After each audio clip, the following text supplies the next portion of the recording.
वन्दे ब्रह्मपुरादिपं श्रीसहजा नन्दं च मूलाक्षरम् श्रेयस्कारणसद्गुणैकनिलयम् श्रीप्रागजिह्वावत ब्रह्मोपासनधारकं गुरुहरिं यज्ञं तथा योगिनं प्रीत्येवं प्रमुखं महन्तमनिशम् श्रीजीस्वरूपं मुदा। મહિમાનો મહિમા પ્રવચન માળામાં આજે 8મી ફેબ્રુઆરી 2025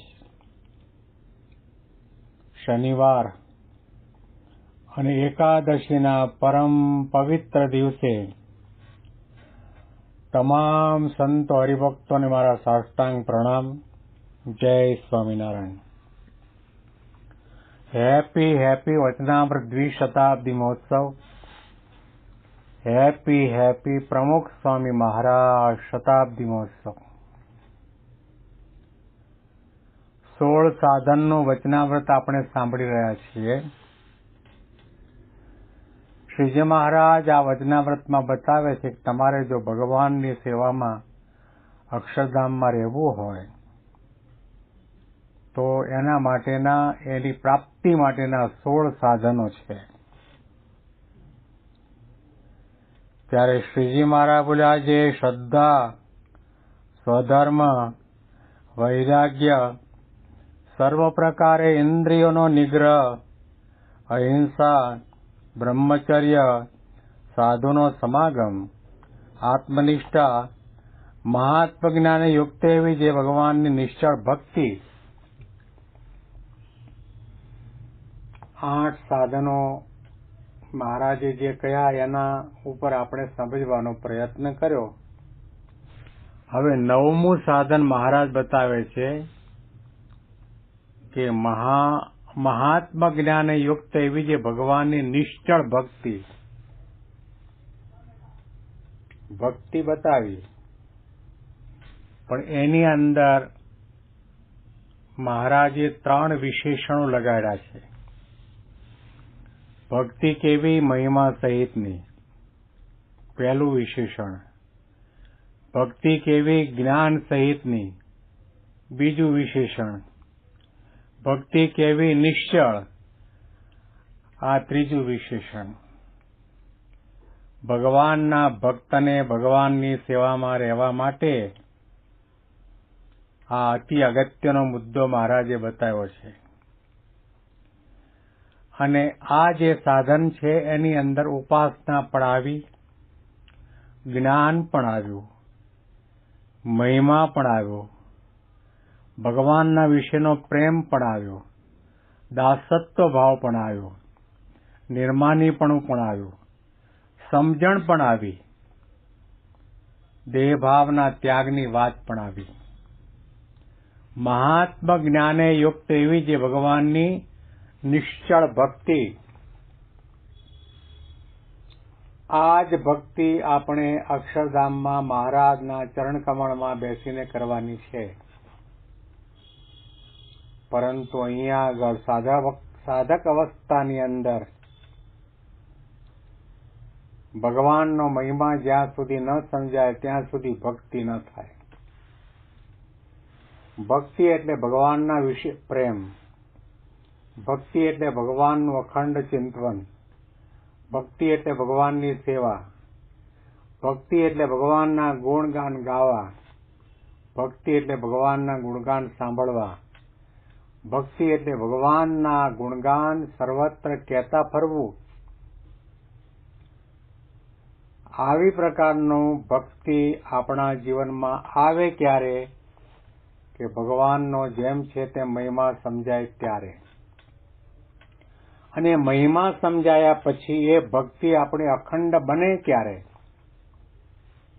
કે આપણી પાસે આત્મજ્ઞાન હોય તો દેહથી જુદા પડો, 3 દેહ 3 અવસ્થા અને 3 ગુણોથી પર પોતાના આત્માને ચૈતન્ય માનો, ગુણાતીત માનો, બ્રહ્મરૂપ માનો, અજર માનો, અવિનાશી માનો, અજન્મા માનો, તો પછી એ ભક્તિમાં ક્યારેય પણ વિઘ્ન આવતું નથી. એ ભક્તિ અખંડ બને છે, એ ભક્તિ અવિચળ બને છે. અહીંયા મહારાજે નિશ્ચલ ભક્તિ એવો શબ્દ પ્રયોગ કર્યો. નિશ્ચલ ભક્તિ એટલે અનન્ય ભક્તિ, નિશ્ચલ ભક્તિ એટલે સ્થિર ભક્તિ, નિશ્ચલ ભક્તિ એટલે કે એ ભક્તિમાં, પ્રેમમાં, સેવામાં, મનન ચિંતન કે સ્મરણ કરવામાં વધારો થાય, પણ ઘટાડો તો ક્યારેય પણ ન થાય. નિશ્ચળ ભક્તિ આપણી ક્યારે બની રહે? કે જ્યારે આપણને ભગવાનનો મહિમા સમજાયો હોય અને આત્મા અને પરમાત્માનું જ્યારે આપણને જ્ઞાન થયું હોય, ત્યાર પછી એ ભગવાનના સ્વરૂપની અંદર આપણને ક્યારેય તર્ક વિતર્ક ન થાય, શંકા કુશંકા ન આવે. આપણને 105 ડિગ્રી તાવ આવ્યો હોય અને એ તાવ આવવાનું કારણ શું? કે આપણે સ્કૂટર લઈને નીકળ્યા અને ધોધમાર વરસાદ તૂટી પડ્યો, 2 કલાક બરાબરના વરસાદમાં પલળ્યા અને આપણા પેન્ટ કે શર્ટના ખિસ્સાની અંદર 2000ની, 1000ની, 500ની ઘણી બધી નોટો હોય, એ પલળી જાય, લોચો વળી જાય અને ઘેર આવો અને ધાણી ફૂટે એટલો તાવ આવ્યા પછી એ ખિસ્સામાંથી ચોળાયેલી, ભીની થયેલી, ગોટો વળી ગયેલી નોટોને આપણે જોઈએ તો એના પ્રત્યેનો આપણો મહિમાનો ભાવ ઘટતો નથી. ચોળાયેલી છે, કરતલી પડી ગઈ છે, ડસ્ટબિનમાં નાખી દેવાનું મન થાય એવી પ્રકારની ભીની થઈ ગઈ છે, તો પણ એના પ્રત્યે આપણો જે મહિમાની દ્રષ્ટિનો ભાવ છે એમાં ફેરફાર ન થાય. એવું ન મનાય કે આ કાગળનો ટુકડો છે કાગળનો ટુકડો